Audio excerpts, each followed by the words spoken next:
Welcome to Jazz's food book. നമുക്ക് easy ആയിട്ട് ഉണ്ടാക്കാവുന്ന അട എങ്ങനെ ഉണ്ടാക്കുന്നത് നോക്കാം. മിക്കവർക്കും അറിയാവുന്ന റെസിപ്പിയാണ്, മിക്കവരുടെ വീട്ടിലും ചെയ്യുന്ന റെസിപ്പിയാണിത്. അതിന് വേണ്ടിയിട്ട് ഞാൻ കറക്റ്റ് 1 കപ്പ് മൈദപ്പൊടി എടുത്തിട്ടുണ്ട്.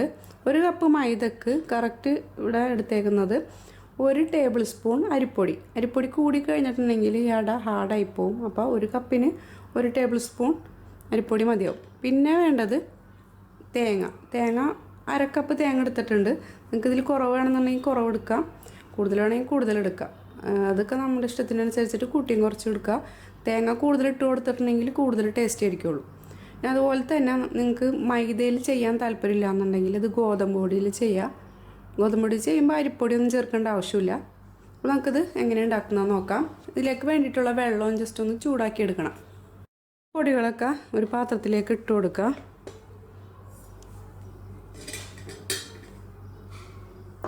നമുക്ക് ആദ്യം തന്നെ മൈദ ഇട്ട് കൊടുക്കുക. പിന്നെ ഇതിലേക്ക് അരിപ്പൊടി ചേർത്ത് കൊടുക്കുക.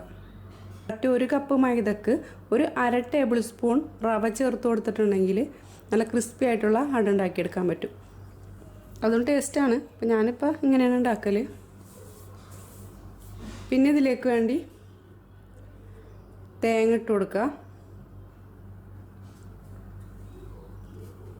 നമുക്ക് വെള്ളം ഒന്ന് ചൂടാക്കിയെടുക്കണം. അതിന് വേണ്ടിയിട്ട് ഈ പറഞ്ഞ അളവിൽ കറക്റ്റ് 1 കപ്പ് വെള്ളം ഒഴിച്ചു കൊടുക്കുക. ഇനി നമുക്ക് പൊടിയിലേക്കും വെള്ളത്തിലേക്കും വേണ്ടിയിട്ടുള്ള ആവശ്യത്തിനുള്ള ഉപ്പ് ചേർത്ത് കൊടുക്കുക. ഇതൊന്ന് ചൂടാക്കിയെടുക്കുക. നമുക്ക് ചൂടാക്കിയിരിക്കുന്ന വെള്ളം ഇതിലേക്ക് ഒഴിച്ചു കൊടുക്കുക.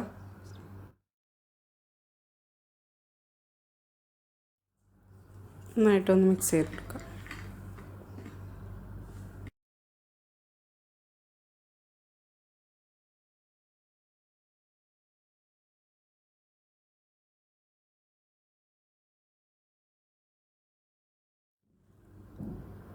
ഇതാണ് അടട പരുവം. ഇത് കണ്ടില്ലേ, നമ്മൾ കൈ കൊണ്ട് ഇങ്ങനെ പരത്താൻ പറ്റുന്ന രീതിയിലായിരിക്കണം. കണ്ടില്ലേ, ഒരുപാട് അങ്ങ് വെള്ളം കുറഞ്ഞു പോകരുത്, അതേ സ്ഥാനത്ത് വെള്ളം കൂടിയും പോകരുത്.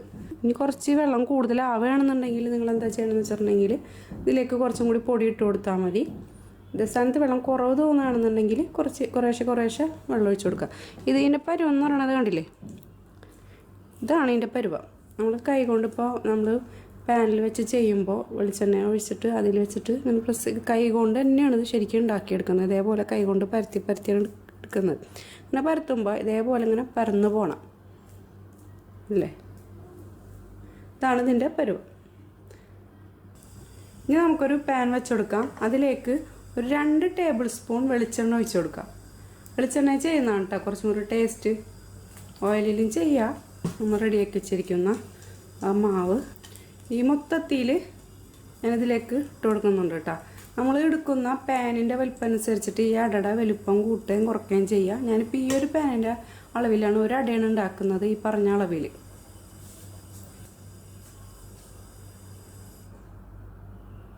ഇതിലേക്ക് വെച്ച് കൊടുക്കുക.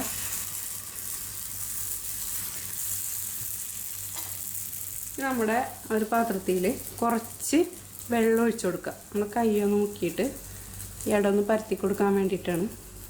കൈയൊന്ന് ഇതിൽ നിൽക്കുക. എന്നിട്ട് ഇതേപോലെ ഒന്ന് പരത്തി കൊടുക്കുക. നമ്മുടെ ഈ കൈവിരലിൻ്റെ അടയാളമാണ് ഈ അടമൽ വരാം.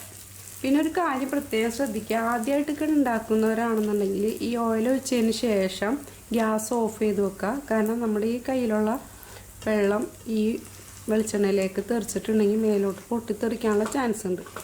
അപ്പോൾ കൈ പൊള്ളിക്കേണ്ട കേട്ടോ ആരും.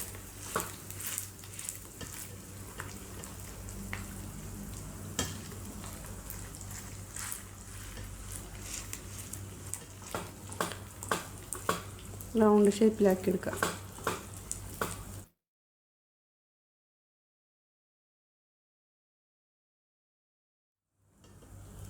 ഇതെൻ്റെ ഉമ്മാടുമ്മ ഉണ്ടാക്കിയെന്ന സ്പെഷ്യൽ അടയാണ്. എനിക്ക് പേഴ്സണലി ഇഷ്ടപ്പെട്ടിട്ടുള്ളൊരു അടയാണ്. ഇവിടെ എൻ്റെ മക്കൾക്കും ഭയങ്കര ഇഷ്ടമാണത്.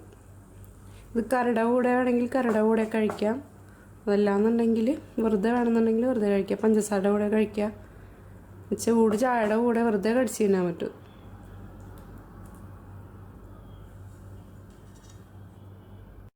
ഞാൻ പറഞ്ഞ കാര്യം ശ്രദ്ധിക്കുക, ആദ്യമായിട്ട് ഉണ്ടാക്കുന്നവരാണെന്നുണ്ടെങ്കിൽ ഗ്യാസ് ഓഫ് ചെയ്തതിന് ശേഷം ഇതേപോലെ മൊത്തത്തിൽ പരത്തിയതിന് ശേഷം വേണം ഗ്യാസ് ഓണാക്കാൻ വേണ്ടിയിട്ട്. അതല്ലാന്നുണ്ടെങ്കിൽ മേൽക്ക് ഈ എണ്ണ തെറിക്കും. ബാച്ചിലേഴ്സിനൊക്കെ വേണമെന്നുണ്ടെങ്കിൽ ഒന്ന് ട്രൈ ചെയ്ത് നോക്കാം കേട്ടോ. എല്ലാ ദിവസവും കുബൂസ് വെച്ചിട്ട് ചേഞ്ചിന് വേണ്ടിയിട്ട് ഇടയ്ക്ക് ഇതൊന്നും ഉണ്ടാക്കി നോക്കാം. വളരെ എളുപ്പമാണ്. ഇന്ന് ഹൈ ഫ്ലെയിമിൽ 1 മിനിറ്റ് വെച്ചതിന് ശേഷം മീഡിയം ഫ്ലെയിമിലാക്കിയിട്ട് ഒരു 3-4 മിനിറ്റ് ഒന്ന് മൂടി വെച്ച് കൊടുക്കുക. നമുക്കിതൊന്ന് മറിച്ചിട്ട് കൊടുക്കുക. മറിച്ചിടുമ്പോൾ പ്രത്യേകം ശ്രദ്ധിക്കുക, നേരേക്ക് വെളിച്ചെണ്ണ തെറിക്കണ്ട. അപ്പോൾ ഇതിൻ്റെ അടിയിൽ ഒരു ചട്ടം വെച്ച് കൊടുത്തതിന് ശേഷം ഇതേപോലെ ഒരു ടേബിൾ സ്പൂൺ വെച്ച് കൊടുക്കുക. എന്നിട്ട് നമ്മൾ മറിച്ചിട്ട് കൊടുക്കുക. ഈ വശം നന്നായിട്ട് മൊരിഞ്ഞിട്ടുണ്ട്. മറ്റേ വശവും കൂടി ഒന്ന് മൊരിച്ചെടുക്കുക.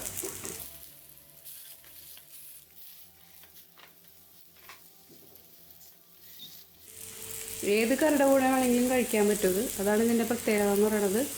ഇനിയിപ്പോൾ കറി ഇല്ലെങ്കിൽ പോലും വെറുതെ കടിച്ച് തിന്നാം, അതല്ലെങ്കിൽ ചായയുടെ കൂടെ തിന്നാം. പിന്നെ പഞ്ചസാര കൂട്ടി കഴിക്കാം.